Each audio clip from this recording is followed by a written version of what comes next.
Hi guys, it's Mark Zicree, Mr. Sci-Fi, also known as Mark Zicree of Space Command. And if you haven't subscribed or dinged the button or commented or do any of those things that help the algorithm find us, please do, particularly subscribing.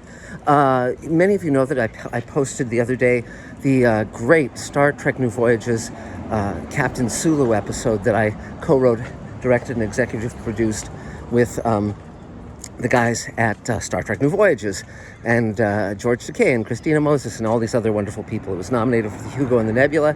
If you haven't seen it, it is on the last posting on Mr. Sci-Fi, so definitely watch that before you watch what I'm going to post here. Over the next few days, I'm going to post the extras that were on the two-disc Blu-ray set that has not been widely seen. So we're going to be posting some commentaries, we're going to be posting some deleted scenes and extended scenes, lots of cool stuff. But definitely first watch the episode before you look at this stuff. So today I'm going to post one of the commentaries we did, and I can tell you a few things about the episode and about these commentaries. Now, Michael Reeves, my friend Michael Reeves, was a wonderful writer and a wonderful friend, and he and I met in 1975, just around when I met Elaine, and he brought me into television. He was writing animation. He asked if I'd like to collaborate. We collaborated on Space Ghost and Smurfs, and by then it was very obvious I could write these things on myself. So over the years, we collaborated on various projects, but also I wrote on my own. And Michael continued to his rise, both in books and in television. He ultimately won an Emmy for story editing Batman the Animated Series. He produced and wrote extensively on Gargoyles, wrote for Star Trek The Next Generation, wrote for Sliders, many other things. And he and I co-wrote the script for World Enough and Time, the George Takei Star Trek episode. Now, Michael, by the time we did that episode, he had been diagnosed with Parkinson's, and it would be several decades until it finally took him out. He passed away sadly last year, but he found it increasingly difficult to speak. So when we did the episode, he could still speak, but his voice was fairly rough. And so one day he called me and he said, I have a cold and it's made my voice more understandable. So let's record the commentary now because it'll be easier for people to understand what I'm saying. So we recorded that commentary on the episode, and then I also recorded a commentary with two of our actors, Christina Moses, who played Alana, Sulu's daughter, and Jeffrey Quinn, who I thought did a wonderful job as Spock. And Christina Moses most recently has been the lead on A Million Little Things on ABC, and she's just a wonderful actress and a dear friend. And so we're going to share these commentaries over the next couple of days with you, and then all of the other various extras. So here's one of the commentaries. We recorded it just after we had done the episode, so it was fresh in our minds, and I look forward to sharing it with you.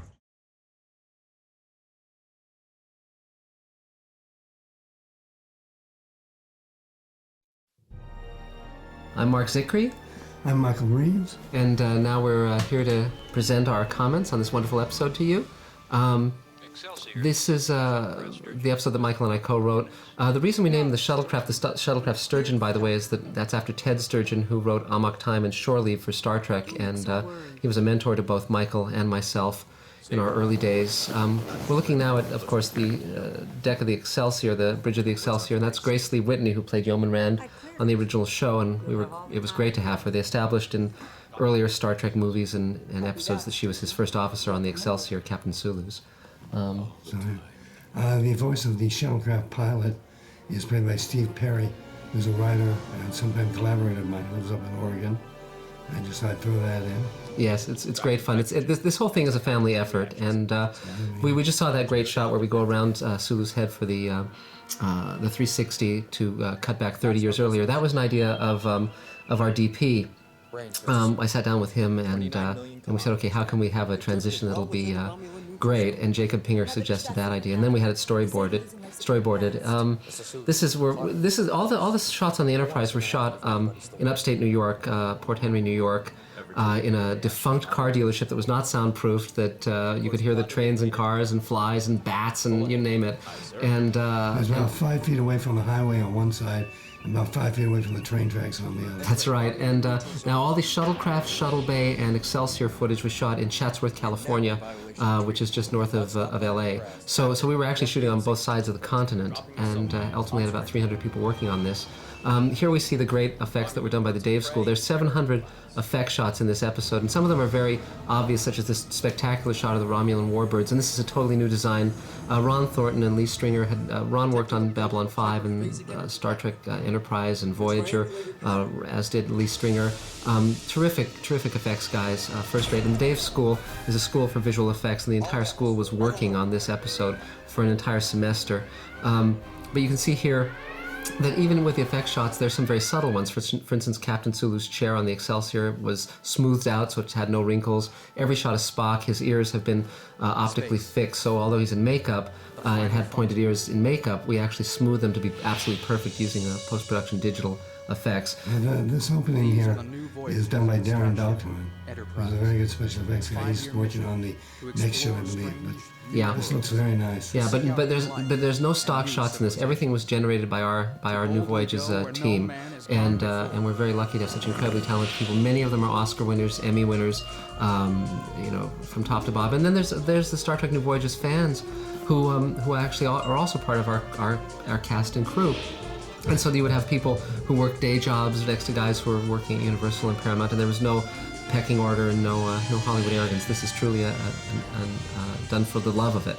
And Michael came up with this idea 30 years ago for Star Trek Phase 2, when Paramount was going to bring that series back, and then he and I wrote this together because we've been friends for a very long time.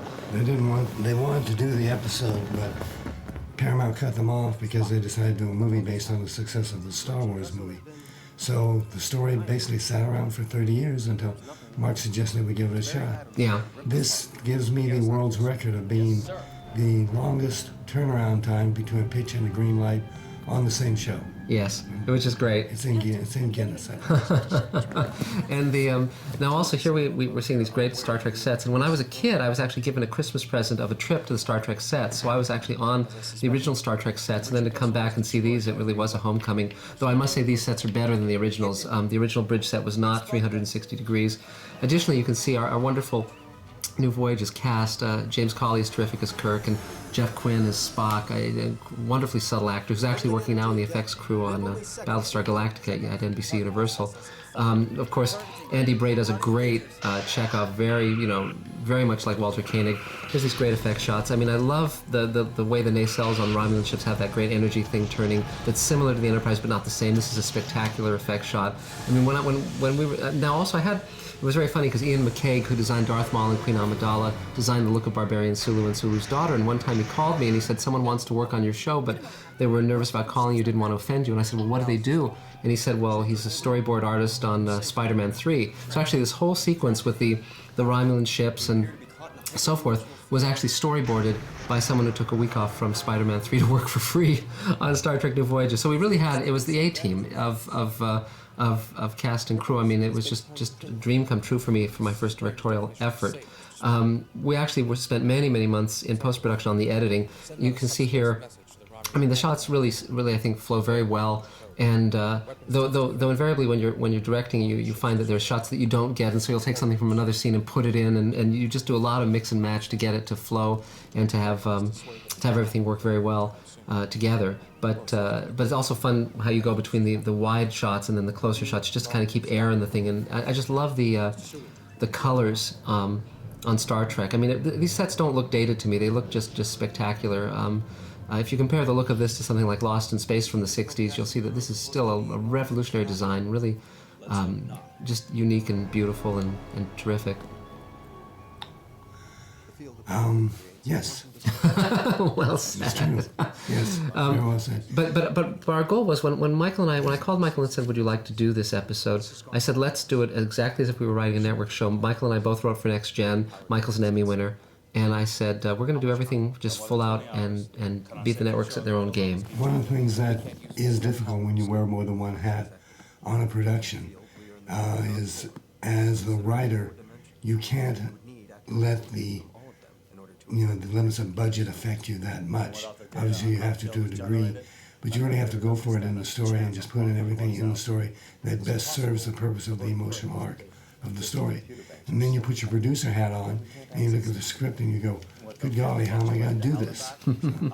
But that was where we just started plugging in resources, and Doug Drexler, who heads up the CG team on Galactica and had been an executive producer on previous episodes and so forth of New Voyages, he was instrumental in terms of getting us resources. I love these multi-screen things in the conference room, and the lighting. Again, Jacob Pinger and I sat down and we said, okay, what look do we want? And we wanted to use a lot of those bright, vibrant colors and make it look even better than the original Star Trek, and I think we succeeded in that. This is I think this will convince everybody to run right out and buy a color television. Yes, exactly, as it did when I was 11 years old. My mom bought me a color TV because of Star Trek. And this is just a terrific effect shot. And the shuttle bay, that's all CG, of course. It's superb. And all this stuff, this entire sequence was green screen. When you look at the video extras on this DVD, you'll see what the original looked like. And there was no shuttlecraft, no nothing, but I think it's just seamless. And then we bring in the Chandra's character, that's Leah Johnson. And I deliberately cast an actress. I wanted the character of Chandra's to be a black actress, African American, and Leah Johnson was terrific, and she needed to look like the actress I then later cast as their daughter.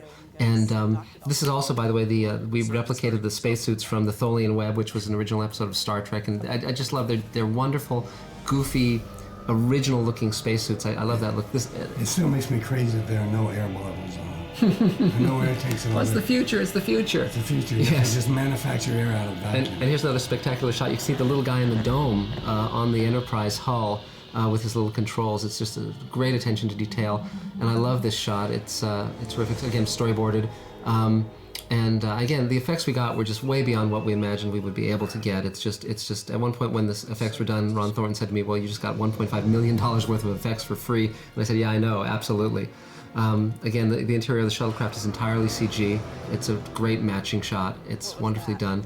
And You have to say something about the actors, too. oh, yeah. Because it's not easy just to sit there in front of there's a couple of pieces of plywood with a green screen behind you and pretend like you're in a jouncing ride in a shuttlecraft. Yes, and they did a great job. John Lim, who plays young Sulu, is really wonderful. And I was very concerned when we were writing it if the viewers would be able to make the jump of young Sulu to George Takei as older Sulu, that they would see it as one character. Because, of course, George Takei had always played Sulu. No one else had ever played that role. But I think John really did a great job stepping up to that, and I think the viewers are absolutely able to buy it. This is a great homage to Battlestar Galactica, this shot, the zoom in and rack focus. And it really works, and it's very deliberate. And I love the ominous quality of flying in. When Michael and I were structuring this, we thought, okay, let's start with a big action set piece because most of the rest of the episode is them talking in rooms, and we thought, okay, let's start. It's actually a reverse of a standard structure where you would end with your big action set piece, but we thought we'll start with that, and we'll just pull out all the stops. And it was like, how can we get our characters? How can we do a sequence that we've never seen in Star Trek? And we said, okay, let's have a shuttlecraft fly into a wrecked ship, down the hallways, land inside of it, and this was so far beyond what we envisioned. It's just so spectacularly rendered, and it's wonderful how they're matching digitally designed shots with the practical. For the hallways, this is all digital stuff, and now finally we're on a practical. This is the set in upstate New York. We shot in 2 buildings. This was actually in a defunct church that was being renovated as someone's home, and we had people doubling. So, for instance, the dead Romulan female commander on the ground there is actually Katya, who also worked as our makeup and hair person, and then she also doubled for some of the long shots of Leah Johnson in the spacesuit. So everyone was doing double duty on this episode. Double and triple and quadruple. Exactly. Now that screen is entirely digitally added, as are all those controls. It's just seamless and wonderful. But again, we're dealing with this budding romance between Sulu and Chandra's. We also had an in-joke. When they're in the shuttle bay, she says she docked at Altair 4. And this whole episode, we run riffs about The Tempest. And Forbidden Planet was a movie that was a science fiction version of The Tempest, and often a lot of people feel that Forbidden Planet was one of the inspirations for Star Trek. It certainly can be viewed as the first Star Trek movie. So when she says Altair 4, that's the planet in Forbidden Planet, and later the shuttlecraft, and the shuttlecraft is called the Bellerophon. That's the name of the shuttlecraft, and that's a ship from Forbidden Planet as well. We kind of broke with canon a little bit there, because the shuttlecrafts are usually named after scientists, I believe. Yeah, but I love this shot where they're on this ship that's falling apart and the shuttlecraft falls away. That was a great way of getting them into enormous jeopardy, and you're saying how on earth are they going to get out of that? And then this is this great action scene. So those two guys behind Scotty actually weren't there. We had two security guards who in a few minutes will rush Sulu and attack him, but we never established them in another shot. So they actually later shot those two guys behind Scotty and added them optically to the shot of Charles Root, who was playing Scotty in that shot. And this is a great. I love this. The ship's being disintegrated, and that all the pyrotechnics on the transporter room are actually real. All the fireworks that we see on the sets were real. The smoke, all of that. None of that is added later. It's all we were shooting with wonderful people, and of course these sets are just phenomenal. I mean, when you're on these sets, it's astonishing, déjà vu. Because as a kid, I stood on the real transporter set, looked up and saw a little light bulb, screwed into those round things above them. Here's the arrival of Sulu as Barbarian Sulu, and that's again, our first act. Right, first act out, and it's terrific with George Takei looks great in that outfit. Ian McKay, who designed Darth Maul and Queen Amidala, designed this look for George, and I think it's spectacular. George worked for months getting in fighting trim, lifting weights, really did a spectacular job. And our stunt person comes off, Deep Space Nine, and also we had a stunt guy from Pirates of the Caribbean working with George. In terms of the sword play, and that's all that sword stuff is real. I mean, that was a real sword. It's blunted, but if it had connected with James Cawley's throat, it would have been bad news. So it's phenomenal. There's no stunt doubles. That's really George and James Cawley in every bit of it, and all this stuff is just working really well. And very, very long shooting days. Often we'd be finishing at 5:30 or 6:30 in the morning. But it just works. We had to do that because of the noise, the cars and the trains and everything. Yeah, it makes really it difficult. It was a very hard shoot, but you can't tell at all. Because of our wonderful sound people, Ralph Miller and so forth, and the post-production geniuses we had, you don't get a sense of it being in what's essentially a barn, by a lake in the woods. There's really the full illusion of it being a starship in flight. And George Takei we wouldn't have done it without George. George is terrific. Yeah, I first met George when I wrote The Twilight Zone Companion and interviewed him for that, and I'd wanted to work with him for well over 20 years, so this was a dream come true. And he loved the script. Oh yeah, of course, and we wouldn't have gotten him if the material didn't speak to him. Well, our goal, Michael and my goal, was to write something that was as good as any Star Trek episode you ever saw, but was different from any Star Trek episode that had been done before, and that's always the challenge. Our high watermark, what we were aiming for, was to be up there along the lines of City on the Edge of Forever, which is certainly my favorite Star Trek episode. And mine too. Yeah, and Michael and I are both friends of Harlan Ellison's and have been greatly inspired by his work. So some people have said that this episode is reminiscent of Next Generation's The Inner Light and some of the others, but obviously it's not, because the idea came very much before any of those. The idea is 30 years old. Right, and we also, one of the reasons we made it a bottle show and put it on the Enterprise was because The Inner Light, you see Picard on the planet growing old and dying and so forth, and here we wanted the drama to be on the Enterprise and be with our main characters. We just saw a moment ago where Alana appeared. That's, of course, the magnificent Christina Moses. And well, that was your idea, was to bring in his daughter. Right. That was a great idea. Yeah, and it really makes the drama very, very pressing. Additionally, there's a face to it. By the way, when George says she's my daughter, we didn't have that shot, so we actually pulled that from another scene and just dropped the dialogue in. So that's a little more movie magic. Here we are again in the conference room. Now, we should also mention the wonderful score by Alan Darien. He's a member of the round table that I run of 500 writers, directors, actors, producers, composers. He's a composer of 50 features, and he just did a great job with the score. It's wonderful. I think it's the equal of any of the Star Trek music that's gone before. And when Alan and I were sitting down to design the music, he said, "Do you want it to be like the TV show or like the movies?" I said, "Let's make it like the movies." But there's also a lot of riffs and reminiscences from the TV show as well in terms of the score. Now, when George is talking about the planet that he was marooned on, I'm friends with Ray Bradbury, and that's one of the reasons why this is dedicated to Ray. And Ray was also a mentor to many of the Star Trek writers, Richard Matheson, George Clayton Johnson, etc. And so when George is describing the planet he was marooned on, I'm very consciously referencing Bradbury's Mars, the twin moons and the Dead Sea. And we're also referencing Edgar Rice Burroughs' Mars. Barsoom, yes, exactly. John Carter of Mars, all of that. So, but the original idea was to have Sulu landed on a planet that was populated, and he fights his way up from nothing to be literally the warlord of the planet. But we weren't exactly sure how to do that without showing at least some of it. Yeah. It got to be too much along the old tradition of let's just sit here and talk about the stuff off screen. Yeah, so we didn't want him talking about leading armies when you don't get to see the armies, whereas when he talks about his daughter and his wife, well, we meet those characters. So so that makes it more present.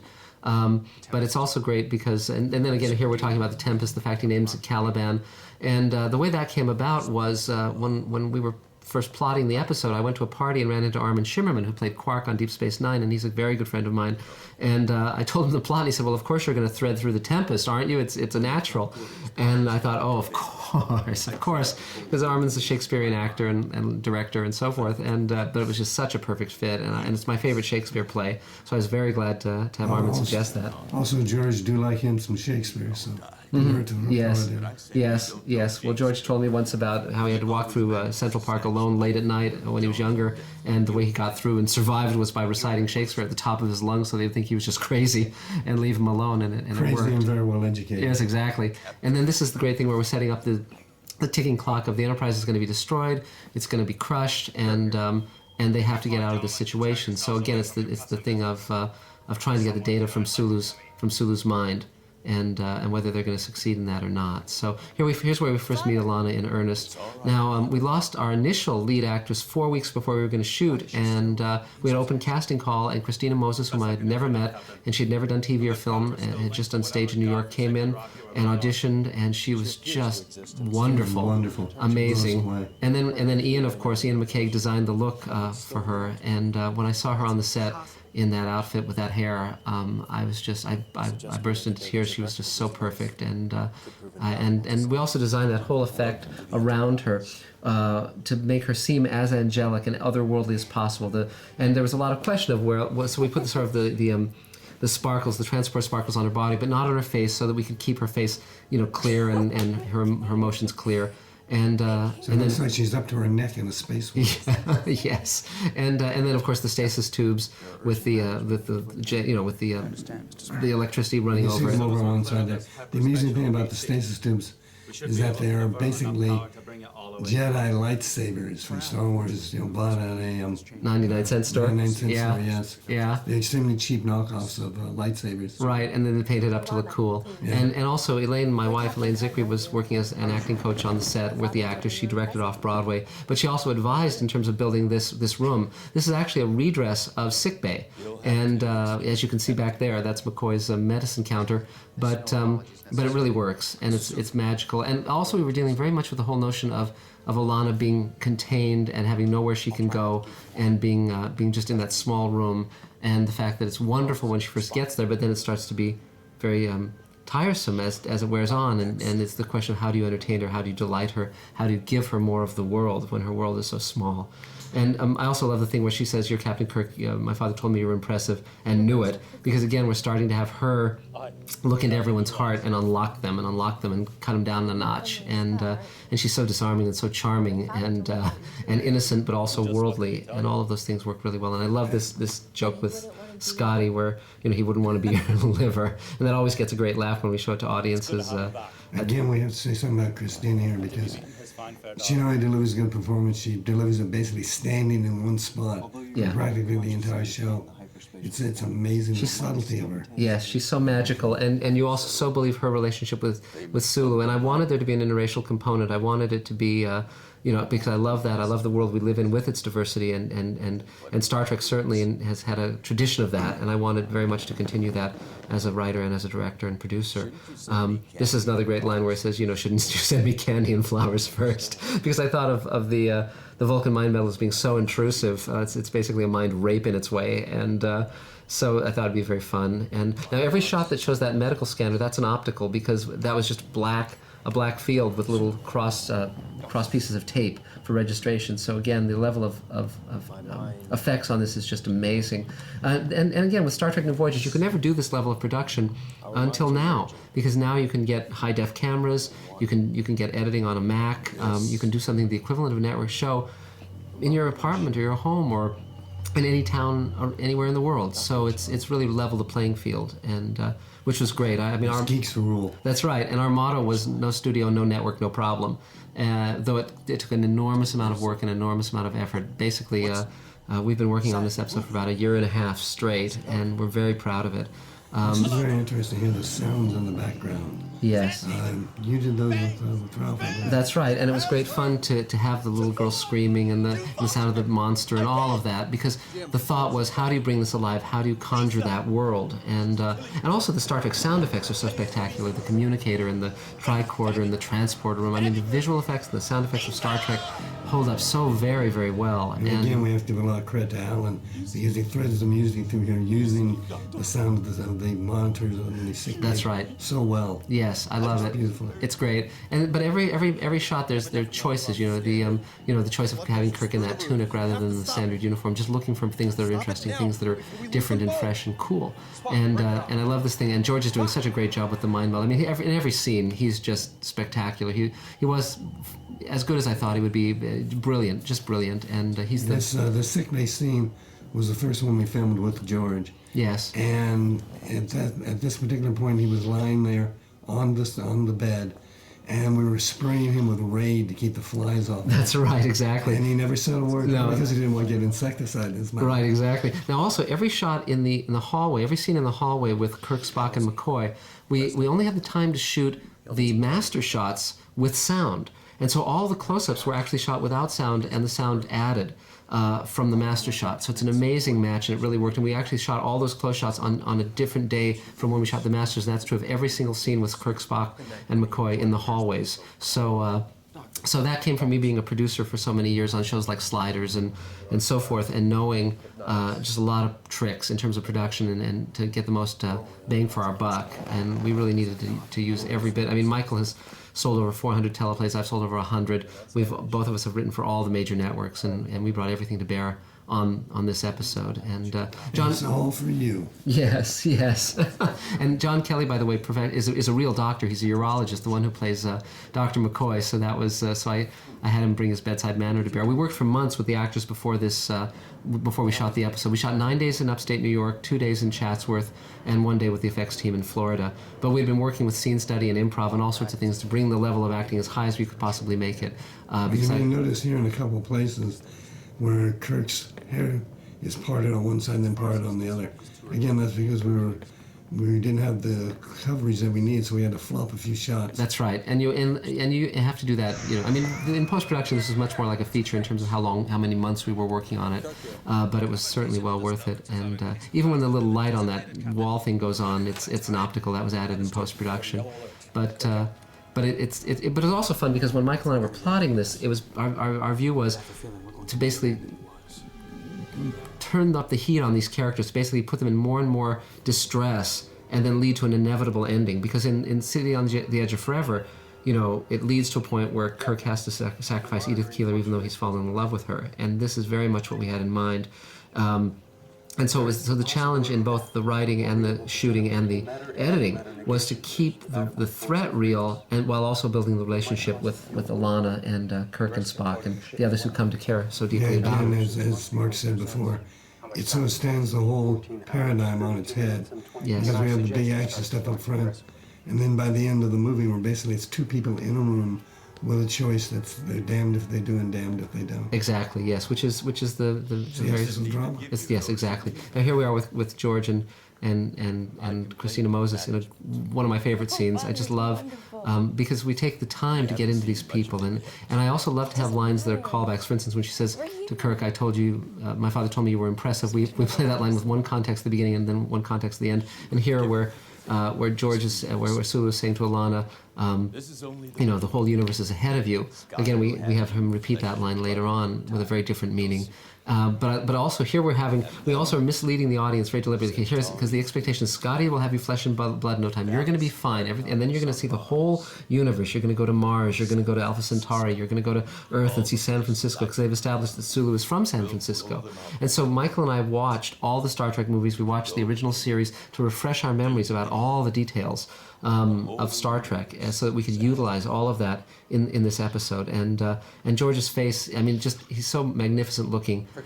It all works. And I love the subtleties of how Christina reacts, how Alana reacts to Kirk and to her father and to Spock. All those close shots of her, just gold. And another great touch here. He said, turns around and tells Kirk, "Watch it." Yeah, exactly. Behave yourself. Well, it's fun because we get to call Captain Kirk on his routine. I mean, he thinks he's just gonna win over this little girl, and she just nails him. And it's really fun because he's not expecting to be hurt. He's not expecting to be wounded emotionally. He's not expecting her to see through him, and she does. And the moment the episode changes is right here, where she says, "How alone you were." That's when the entire tone of this episode changes and deepens. And also I love the fact that she says, "How alone you were," and he mishears it as, "He told you I was lonely." So he's hearing alone as lonely. They're two very different things. But then she starts talking to him, and he cannot hide. He cannot laugh this one off. And one of the things that's so wonderful about this is the regulars on the show are not actors for the most part. Yes. And I really gotta give them props. They stepped right up to this because George and Christina could very easily just blow them off the stage, but they went up toe-to-toe with them. That's right. And they held their own. That's right. They delivered very good performances. Yes, and it was great to have Elaine working with them in terms of performance, and everyone was working so hard. James Cawley, everyone was working very hard. I love when she says Edith, because that's the callback to City on the Edge of Forever. That's Edith Keeler she's referring to from City on the Edge of Forever, who he had to deliberately cause to die. He's responsible for Edith Keeler's death to save the future. And so Captain Kirk's girlfriends haven't done too well. No, they haven't. It's pretty much, once he falls for her, you can pretty much figure she better start making out her will. Yes, but this scene was the first scene I wrote, the scene between Kirk and Alana. I wrote it on a notepad while I was walking. It came to me, bang, in one fell swoop, right while I was walking down the street, and I jotted it down. Yeah, I'm very fond of it. Thank you, Michael. And but it's prefiguring a lot of where we're going, because you shouldn't try to put aside your memories. It's how we live on. It's and she says, did you know my mother? Tell me about my mother. Later, young Sulu will ask Kirk, did you get to know Alana? So we're playing a lot of these riffs.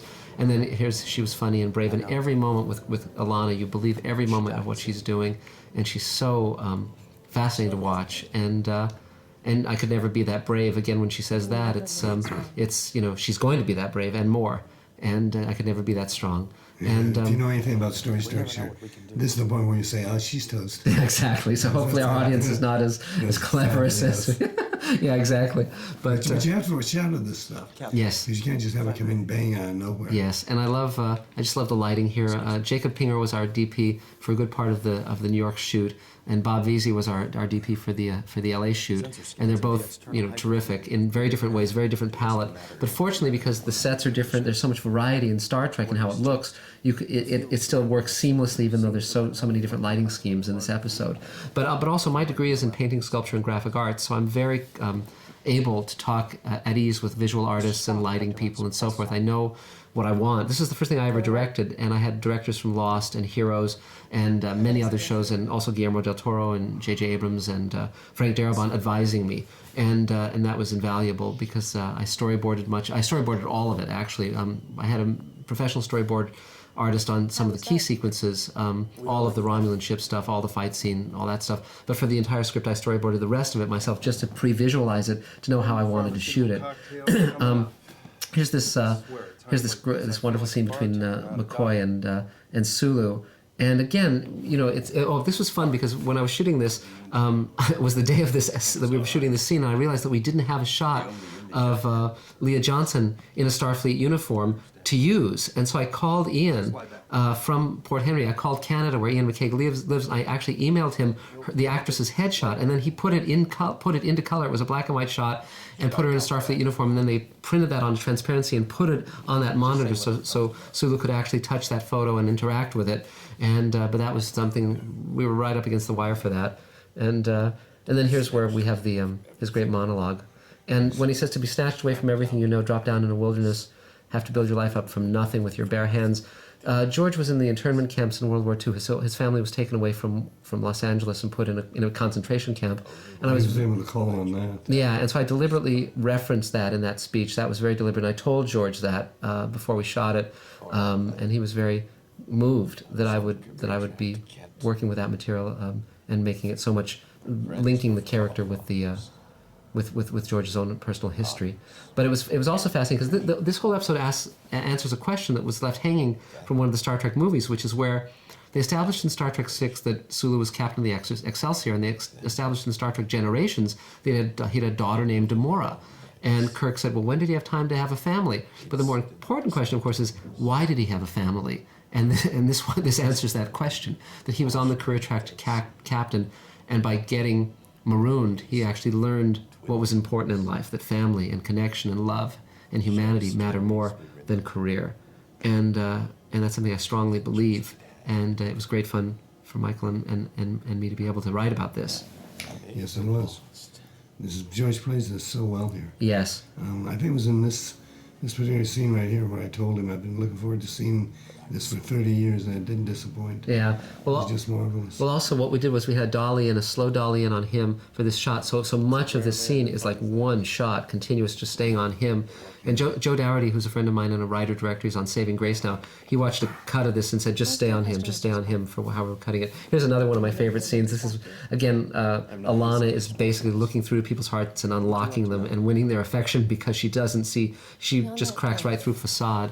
And I love where she says... Yeah, check this out now, because Jeff is really good in this. He's very subtle. Yeah. Watch the reaction that he has. Yeah, yeah. When she says there's only one of your kind. And so she's basically asking him, she's saying, I'm like you, tell me what it's like to be so alone on the ship and so judged. And you see him there, he reacts. And yeah, and then he hides it. It's great. It's subtle and it's beautiful and it's wonderful. And he did a great job. These are two wonderful actors working. But I told them when I was directing them, I said, this is a battle of will, because her goal is to get you to open up, and your goal as Spock is to not open up. So for a long time he's saying, his basic thing is, we're not different, we're not the same. You're a pretty girl, you're not going to be treated like I'm treated, you're not going to have the world of grief that I have. And she keeps going, you have to admit the love is more unique than others. And this is a great line because, Spock, it's a place a modifier before unique. The audience always loves that. And then she just looks at him and says, give me a break. And finally he relents. When he says, some of us are, he starts saying us. And that's when he's saying, okay, we are similar. And then she finally grinds him down and says, you haven't answered my question. And that's where he finally says his truth. And this is, we worked very hard on this scene. Yeah, and particularly, when he says, I found that I can be tolerated. Great line. That that I prefer being tolerated, that I prefer being judged to being of no consequence. That's a really great line. It's not like those are his only two choices. Right. but it works for the scene. But I think there's a real wisdom there, because I think for all of us who try to create a life of meaning, you're going to be judged. You're going to have people who don't approve of what you're doing, and you have to press on just to have an effect on the world in your life. And so the thing about Star Trek that made us love Star Trek as kids and made us writer producers in television because of Star Trek was because it had meaning that we could apply to our own lives. When you see City on the Edge of Forever or Amok Time or many of these great episodes from the original show, it shapes who you are as a person. It gives you your ethical compass. And that's what we were trying to do here, to really say, okay, this is the journey we've taken, Michael and I, and this is what we think life means. And we were trying to communicate it using these absolutely wonderful characters in this wonderful setting. Yes, how many times have all of us had the experience of having to kill our best friend in a sexual frenzy? Yeah, exactly. I know I have.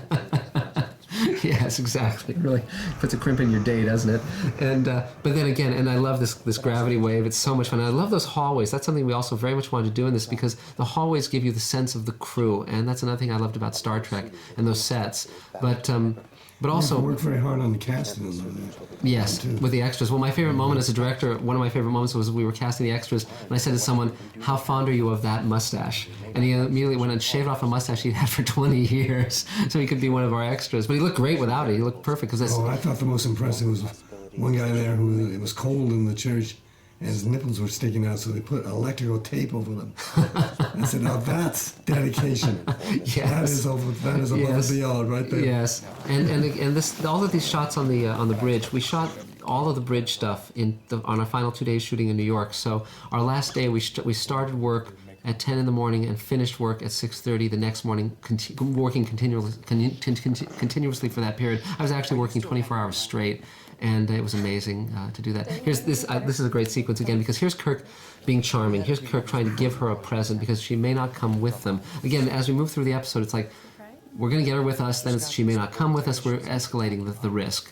and now he's giving her a surprise. And this is where we flip it, because all of a sudden he's being gracious. He's not just playing her. He's not just trying to do his Captain Kirk, have the girl fall for me stuff. He's actually trying to give her a present, and he's rigged up these stasis tubes along the hall in the turbo lift on the bridge, so she can take a walk, so she can have something to give her something more than just being stuck in that room. And so it's a kind thing and a gracious thing and a generous thing to do, considering what kind of danger they're in. And so it makes him a bigger person. And then of course we have her phase out a little bit again to establish the stasis tubes. We have the field. And also I told her, this is something that came to me while I was directing, was I said, okay, you've been constrained in that little room, so now do a big spin where you put your arms out and then bring them in close and hold the moment. Yes. And she did just wonderfully. And then at the end of the episode we have again a callback to that, which we utilize I think very well. But I love this where she has the best moment. She's so staggeringly beautiful. It's just, she takes your breath away. She's amazing because she's wonderful as a character, wonderful as a person, amazing looking. And she does not get a ton of work out of this. There's no justice. It's a crime, exactly. Yes, I agree. But also, James is doing a very wonderful job in this scene. He got an ovation, spontaneous ovation after his close shot on this scene, and he certainly deserved it. He's wonderful in this scene. This next sequence is the one scene that actually you could take out and it wouldn't change the story. But you wanted a scene with Uhura. Yeah, because when we when we did the improv with our actors, I saw that Julianne, who plays Uhura, was a wonderful actress, and I wanted to give her something that she could do that would show her abilities, and so we crafted this scene. And also, I liked it because it was a scene that wasn't dealing with the plot, and it was just a real sweet scene between these two characters because they've established that Sulu and Uhura are friends, and it's fascinating to see them at different stages of their life. And she's sad because it's dealing with the years that he's lost, the fact he's been marooned, and the fact he's lost his wife. And then he gives... Oh, go ahead, yeah. It's good. Pardon me, I have a cold. It's good to sit down and take a step back from the relentless drive of the plot every now and then. Yes, it's a breather. It's interesting because a lot of people have spoken about how much this episode impressed them as being like the original series. Yes. If you go back and watch some of the original series, though, you realize the pacing and everything is much, much slower. Yes. Because they weren't able to do the cutting and moving along. Right. So we have the best of both worlds. Yes, and I love where he says, don't let it all go by. I love where he's trying to give her a lesson he's learned from where he's been, that she could miss it by just being on the career track. I still wonder why McCoy changed his shirt for this scene. And but this is also another great moment, because where it's like he's still the barbarian, he still wears the weapons, and McCoy's trying to get him to leave the weapons behind, and George can't, Sulu can't, because he's dead for so long. Well, that's his life. But also the point I made to George when I was directing him in this, as I said, you're not marooned. You weren't marooned on that planet. Alana is your home, Sulu's home, and you're marooned now on the ship when you're not with her. And so that's the issue. So, and once I said that, he totally got that this was not the Sulu he had played before. This is a different man, given that different experience. Again, now we get to see the turbo lift. It's really fun to have all these great sets. Every bit of it is just so much fun. And again, we were shooting, and there were flies flying around. We had to optically remove them, and but I love the thing going by behind them. It's just these great toys. And again, it's the thing of this establishing the tempest and that whole resonance through it, and establishing their He uses a deeper layer than yes, which is usually what Star Trek had. They usually try to make it work on more than one level. Yes, and then of course now the stasis tubes are dead because she's not there, and he's wondering where the hell she's gone. Has she been yanked back at the planet? He has no idea where she is. He's very frightened because again he's marooned without her. He has no lifeline, and but she's on a date. He's taking her for a date, and also this is how the ship is going to blow up in 1 hour, and Captain Kirk goes on a date. But that's so perfect for Kirk, of course. Jim Kirk, of course, would do that. And but also this is great because they're establishing their romance. We give them these moments, and it's really fun, and it's so flirtatious and lovely, and you believe it entirely. Yes, you do, and of course, again, the riff with the Tempest, and the character could fly, and all of that. And she's flying in a starship now, and so it really has that magical quality. And where she says, "Where would you take me, Jim?" And we have the moment where they're going to kiss, and bang, the phone rings. How many of us have had that experience in our life? And we're going to kiss an insubstantial girl. Yeah, exactly. It's that by I feel. Yes, and then again, this scene was initially longer, and we have it as an added bonus on the DVD. But we wanted to keep it nice and tight and really play it. But again, in editing, you get all the give and take, and and it's fun because when you're shooting it, you don't know what the opticals are going to look like, and so it's great when you finally start to see them and it all gets pieced together. I love that field that's around her. It's so dreamy and otherworldly. It makes her magical, and the great thing is that this is very much a callback to the 1960s show, but it also has very much a 21st century sensibility. So it's a modern piece of work. We're not playing a nostalgia riff. We're not doing something that's camp at all. We're writing at the full level of our abilities and directing and producing. This is, if we were doing this for CBS or NBC, we'd be doing it exactly. Well, we wouldn't be able to get this level of production. It would. And, no, not nearly. Now it's fun. In this shot, there was actually a hole in that wall in the turbo lift, and that was optically fixed. And because that Steadicam shot is terrific as he comes out and sits down. I love all the toys that we had and the crew. I mean, our crew came from all over the world. We had people from Australia, we had people from England and all across the U.S. Our Steadicam operator came from L.A. and he brought his rig with him.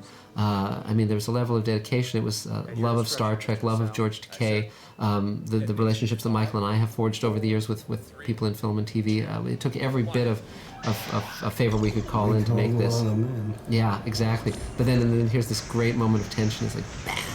The implosion effect, and again all the stuff with the hallways and all of our extras, and then bam, and then she gets zapped, and again it was great. The idea, Michael had this great idea of, okay, what's the escalation? The escalation is now that the energy we've been seeing along the stasis tubes is suddenly outside the ship and is hitting the ship, and so that was a great way of externalizing the danger and upping the ante. Yeah, and it's an easy enough effect to throw in. Yes. And I'd never seen before. I'd never seen the Enterprise being hit by lightning. No, and it was great, and it really works. And here's where we got Majel Barrett Roddenberry to reprise the voice of the computer, and it was great to go to Gene Roddenberry's house, and his ashes are there, the ones that were sent up in the space shuttle, and to get Majel to reprise that computer voice. It was very funny because when I was on the set as a child on the last episode of the original show that was ever shot, someone said last show of the season, and Majel said last show ever. And so to come full circle some 40 years later and be, directing her in the computer voice on Star Trek, so it proved that she was wrong and that Star Trek was certainly more enduring than anyone could have guessed at that point. Again, here we have the captain's log, which is a great way of establishing where we are in the story, and works just great. And the Enterprise is such a gorgeous design, and unlike any other ship in any science fiction or real life situation. Again, here we have the great lighting, and this is also where I directed George. He's listening in and observing, and this is where he realizes that the relationship between Kirk and Alana has some merit. Yeah, there's a great scene. We just see it all on his face. Yeah, and also when she says she was just dizzy, one thing we should mention is Christina Moses was sick as a dog through this entire production. She had a raging fever, chills. Whenever she wasn't on camera, we had her lying down on an air mattress, and yet you don't get any sense of that in her performance, not for a moment. She's spectacular. And again, if you're shooting in the stasis room, it was a very limited space, and yet we find the ways to open it up, make it more interesting, make it more visually cool. And here's where it was, and we keep, and the other trick was coming up with more and more solutions and trying them and having them fail. So we start with the mind meld, and then the pharmaceutical cocktail, and then let's beam everybody off the ship. So we're having the audience, we're leading the audience down a primrose path where we're saying, okay, obviously, as in every Star Trek, everything's going to be okay. Everyone's going to be fine. They're all going to be saved. Somehow, justice will be served, equilibrium will be restored, and we'll continue with our adventures. So it's a mixture of taking the audience where they think they're going, but also surprising them, and it's keeping that balance. Yeah, but you have to be careful because you can't surprise them too much. It always has to refer back to something built in enough. Yes. Because most people think that when you're writing science fiction, the sky's the limit in terms of what you can do and you can't do. You actually have to be more rigorous in your construction of story than you do in reality-based. Yeah, exactly. But here's the loving thing where Sulu sees their interplay, that it's so gentle and so sweet. And then again, we bring back in, can you get up here quickly? And we have the countdown going, and then we come to the scene in the transporter room, and it's like there's no way to duplicate him. And then we have the graphic, which again was added in post-production, showing Sulu's pattern in the buffer, and again that was where we said, and that entire screen, every time you see that screen, that was an optical that was added later.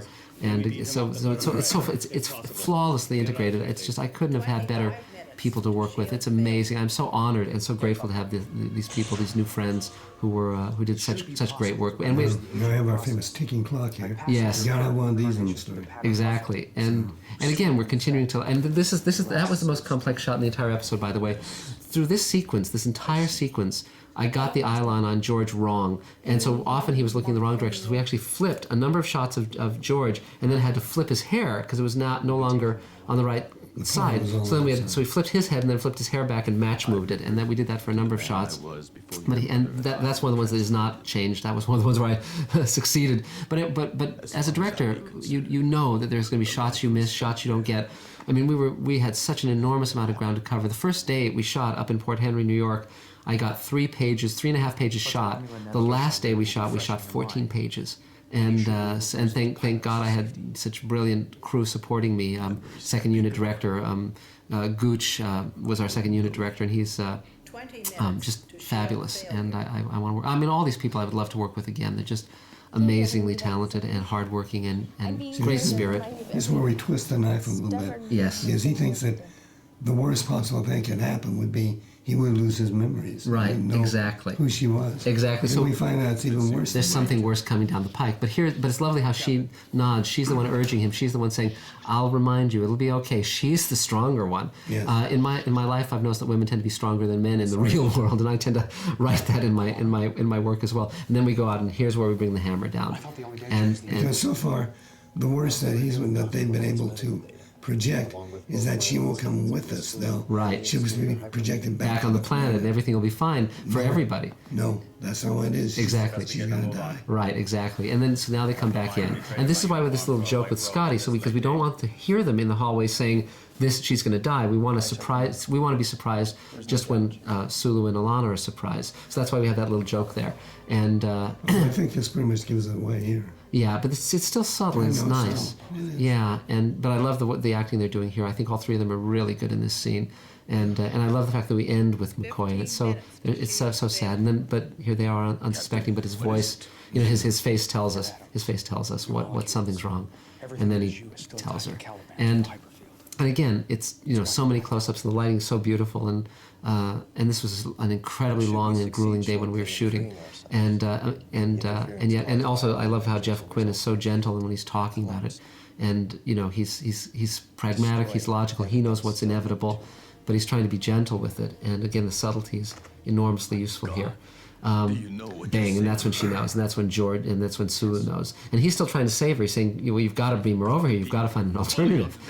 He's grasping at straws, and this is where we are saying, no, there's no alternative. Because what we've done is through the entire episode, we've removed options until finally there's only two options.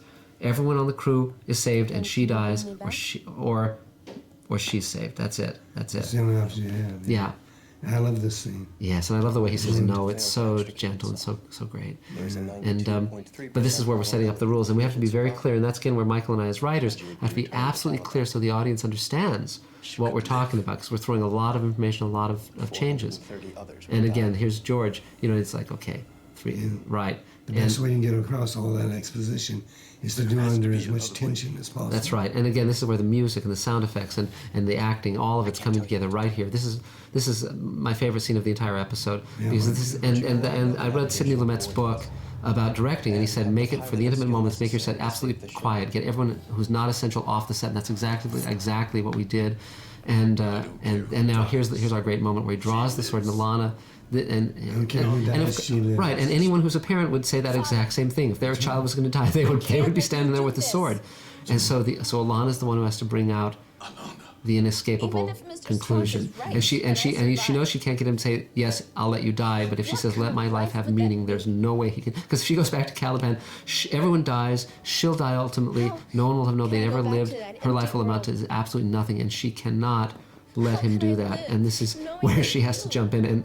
And Christina did such an amazing job here, spectacular. I was in tears, everyone on the set was in tears when we were shooting this. That was beautiful. And amazingly, we shot George's close-ups one day with Elaine reading the lines to him because Christina was so sick, and we shot Christina's lines with Elaine reading to her, because by then George had flown back to LA because he had 4 days shooting in New York and 1 day shooting in LA. So actually in all this sequence, they're not acting with each other, and it's spectacular what they're doing here. And so it really speaks to what amazing actors they both are. And the delivery on this right here, yeah, is wonderful. It's one of my favorite moments in film and TV. TV period, in anything I've ever seen. I think it's just spectacular. I'm so proud to have been a part of this, and so proud. I mean, Michael and I both. I mean, I view this as my masterwork in terms of everything I've done. The 100+ scripts, all the things that I've written. I mean, for me, this is the high point of everything I've done. Like I said, I waited 30 years to see it. Yeah, but I feel the same way. And I just love this whole sequence. Here's the moment that's fascinating, which is she's not dead until Kirk says, "Energize." That's why we do an extreme close-up on that, because the moment he says that, it can't be taken back. She's gone. She's dead. She's doomed. But prior to that, she could be saved. They could change their mind. A million things could happen. From then on, she's done. It's over. And so then it's like, where are you going to go from here? When she reads this great thing from Shakespeare, it's like, just to comfort Sulu, just to comfort Sulu. And this moment is so... I mean, when you're in an audience watching this, the entire audience is in tears and sobbing. Is an amazing experience. I just came back from the World Science Fiction Convention in Japan, showing it with Japanese subtitles, and to have 1,000 people, sobbing was just amazing. A phenomenal experience. Our basic idea was, we said, we're going to create this girl, we're going to make you love her, and then we're going to kill her. Right, exactly. And this is George's last shot, last take, 5:30 a.m. after shooting from 10 in the morning. And he pulled a muscle. He was in pain. He does, and yes, and one tear going down. It was the single most perfect moment I'd ever seen on a set. It was amazing to see that, and of course he got an ovation after we shot that moment.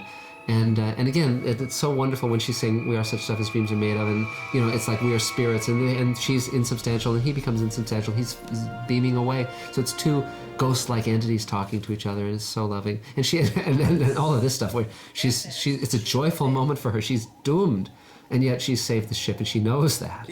And so again, it's the question of sacrifice in our lives, because really the message is our lives are only, it's who we love and who loves us, and what we're willing to sacrifice for that. That's the meaning of life, as far as I'm concerned.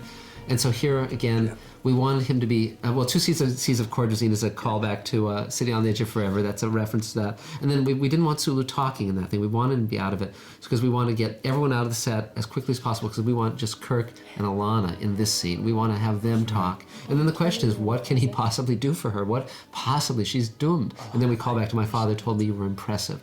And it has such an enormously different meaning than when she was saying it as a joke line early on. And when they love each other here, and they know that they're going to be parted, and both of them, it took both of them to kill her. And so they're both have been as strong as they possibly could be. And so this is their moment of knowing that they've both done what they had to do. And so what? On the bridge. Yeah. And this is great, because now it's like, what can he give her? And it's fascinating, because the gift he can give her is to let her see her father when he was young, because that's all of us fantasize about. Oh, if we could just go back in time and see our parents when they were young and dashing, and it's a great gift that we never get, and she gets to have that. But more than that, she also gets to have, the end of that date. He says, "I promise I'll take you to the bridge," and she gets that. And this, all the smoke, all the explosions, that was all on set, all real. And this is where a lot of our extras, we had a lot of our crew in this scene saying lines and so forth, and again bringing up the danger and counting down the last few seconds, and just playing that great Star Trek riff. But then I also had the inspiration, this isn't in the script, it came to me while I was directing. When she did the hallway scene where she did that spin and held the moment, I suddenly had this inspiration of, okay, let's go to a moment where it goes all quiet and goes to slow motion. It's her perception, in her world. It's this wonderful contemplative summing up moment that Alana gets to have, where she gets to really look at the people she's come to love and who she's saved. She knows she's saved their life. She knows what's happened. She gets to look at them and see. She gets to hold the moment, just like she held the moment earlier. It was the best moment of her life. Now this is. And she's maybe going to the next adventure. We don't know. Maybe there is an afterlife. We don't know. She doesn't know. But she's holding that moment. It's a joyful, triumphant, sad experience. Chances are there's not. Yeah, because this is her death, and we're getting to see this character die, and it's great to have her in tears, but also so joyful. Now that is another practical. Yeah. The woman has guts. I wouldn't let the shower sparks over me. Right, but it's so gorgeous. It's such a gorgeous final moment, and then the Enterprise breaks free, and we have the moment. And again, this is such a great thing where, and I love the thing beaming out, the going into warp, and then we're free, and it's such a terrific moment, because what's happened to Alana? We're holding the suspense, and then it's like Spock has the moment, then we go to Kirk, and he looks, and then bang, we see the door with nobody there, and that's the moment we know she's dead, she's gone, and he says free, and it's like, wow. And it's just, now the problem here is, of course, in terms of structure, is the show is over. Right. So we have to get through these next few scenes as quickly as we can, Right. but still maintain the emotional intensity. Which is why we actually had a scene here that we excised, which is now on the DVD for the extras, because it was a great scene and it worked wonderfully, but it slowed it down too much. And here's where John Lim really delivers the goods, because now we have to have it be at a moment of great emotional depth and reality. And he's a lawyer. His day job is he's a lawyer. Now he's a full-time actor. He's come out to L.A., but we worked with him, and he's just spectacular here. He dug deep on this one. And again, this was where I wanted to bring the lighting down low and have it just be very dark. And I knew I wanted to have the light from the door hit them. And so, again, it was designing my visual components. So every scene, you've designed the visuals just to complement the moment, to serve the dramatic moment. And so I was very proud. That's where my art background also helped enormously, my visual arts background. This is a set way to throw you in at the last minute. Right. And also that lamp behind him is actually in Sulu's Ready Room 30 years later on the Excelsior. If you look for it, you can see it. But also there's no memories, there's nothing. And again, you're wondering, okay, where are we seeing the scene? Where are we going to lead? And because the question is, what's the larger triumph? Because if we just end it with Alana dies, okay, she dies, she saved the crew. There's no redemption to it. But yes, it still doesn't sit very well. And some people would say, okay, end it there. But both Michael and I wanted to take it further, because Michael has children, has 3 children, has a grown daughter. I have younger siblings that I was a surrogate parent to and raised, and I have a sister. So we understand the feeling of family and continuation of family very, very strongly. So and again, it's Spock coming up with, they're both trying to comfort young Sulu, and we totally believe the moment, totally believe the emotion, totally believe that character. And then Michael had this great inspiration, because okay, where do we go from here? And then Michael had this wonderful idea that, okay, well, with the mind meld, Spock now has the memories, and Spock can give him back those memories. But then he has. Hey, why not? Yes, but then again, it's this entire episode is about hard choices, the right choice, but the hard choice, the painful choice. And so it's the choice of, you can have those memories, but you'll have the pain. And the grief. That's right, and the grief. And all of us who've lost loved ones know what that grief is like when someone you just love and who's totally irreplaceable, who's the center of your universe, is gone. And you don't want, by the same token, you don't want to be anesthetized. That's right. If someone said, would you sacrifice the feeling of grief to not remember that they existed? Of course not, because love is loss, is pain. That's why we're in this life. And so, anyone we love, we will be separated from them, or they will be separated from us. Death separates us. And that's just what we're in the game for. That's what life is. So in here again, we have this moment where he starts to sob. He's amazing. And he does a great job here. Actually, when we were actually shooting it, he broke down in uncontrollable sobs and was just totally broken up by this, and that's the level of his professionalism and his commitment to go to that. And then bang, we're back on the Excelsior, and it's been so long we think, well that's right, we were on the Excelsior at the beginning. And there's my daughter. That's right. Cameo. Ensign Mallory Reeves. That's right. Right, with George Takei and Grace Lee Whitney in her own scene. It's terrific. Now this is in Chatsworth. That cutaway of that cutout of the ship behind Sulu is actually from the Star Trek movies. It was used in several of the Star Trek movies. This is a line I put in because I just thought it was a nice little bit of irony. Yes, you're a very lucky man. And That's right. Take and realize, it's true. Yes, but it's also sad. And this is such a gorgeous shot of the Excelsior. I mean, we just had such a first-rate effects team. The day of school and all those wonderful, talented people. And that's not his reflection, actually. That's a double exposure. We shot from the other angle and flipped it and put it in because I wanted to see the background. I wanted to see the entry of the daughter in this shot. And again, this time he gets to say the line that finishes our little life is rounded with a sleep. Now it's like, okay, now we see Demora, the other daughter who was introduced in Star Trek Generations. It's like, okay, where are we going with this? Why are we seeing this scene? And it's like, okay, say hello to your granddaughter. It's wow, bang, and that's the only moment that baby was not screaming while we were shooting. And again, this is in Chatsworth. It's a very minimal set, but it really delivers. And different DP, Robert Veazey, but he did a great job here. And and it's like so beautiful. The whole universe is ahead of you, which is what he said to Alana. God, don't say that again. What happened the last time? Yeah, exactly. But and I did as you asked. It's like, okay, where are we going? And then it's like with her name. Okay. And he does such a great sad, happy expression that's so painful. And it's like, who's Alana? And it's like, okay, wow. and like, why didn't he tell her? He didn't tell her because growing up as a child, he didn't want her to be competing with a dead sister, but now finally he can tell her. The baby will carry the name, and the family story will continue of Alana, who sacrificed herself for them, so there'd be no daughter, no granddaughter without Alana's sacrifice. So now he's telling her. And now we pull back out the window, which is very similar to the inner light, very reminiscent of that, and a callback to that, and then bang, we see the Excelsior in this gorgeous, gorgeous shot.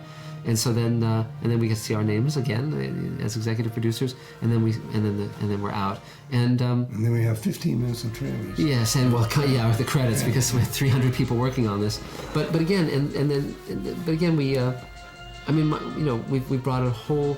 We've brought it full circle, and it's also fun to choose these little still shots for the credits, because you get to see just how gorgeous these things work, even as stills, how beautiful they are. It was just amazing how many people gave their talent and expertise for free. Yes, and Tasha Hardy, our wonderful line producer, Don Balderimos, and did more than we asked, far more than we asked. Yes. I mean, I defy anybody to look at this and show me what the difference between this and a 2.5 million network show is. Yes. Well, Heroes, an episode of Heroes now costs $5 million.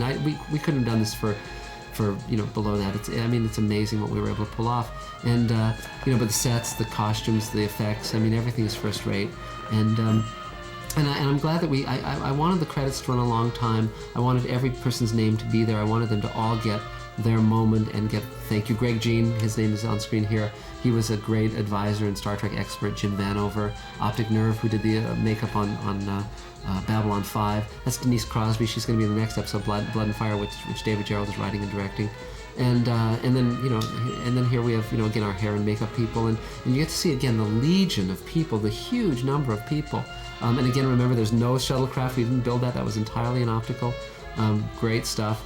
But you can see how many people it takes. It's an army of people, and it's amazing after you do something like this how you get to know these people. We still hang out. We're still friends. There's Chekhov from the previous episode, and a great makeup, a great age makeup. And we never did explain. Right, and if not for what happens with him, but if I hadn't met Walter, and if Walter hadn't told me, Walter Koenig hadn't told me about New Voyages, this never would have come about. It was me being on this panel with him at a science fiction convention before he shot his episode. Here's all the thank yous, including Theodore Sturgeon. We thanked him, and then here, and then finally we come to our company logos. James Cawley, his company, and Magic Time Company, which is mine. So we just want to thank you very much for letting us share this time with you and tell you some of the tricks and secrets. And anything you want to add, Michael? No, I think it's pretty much said.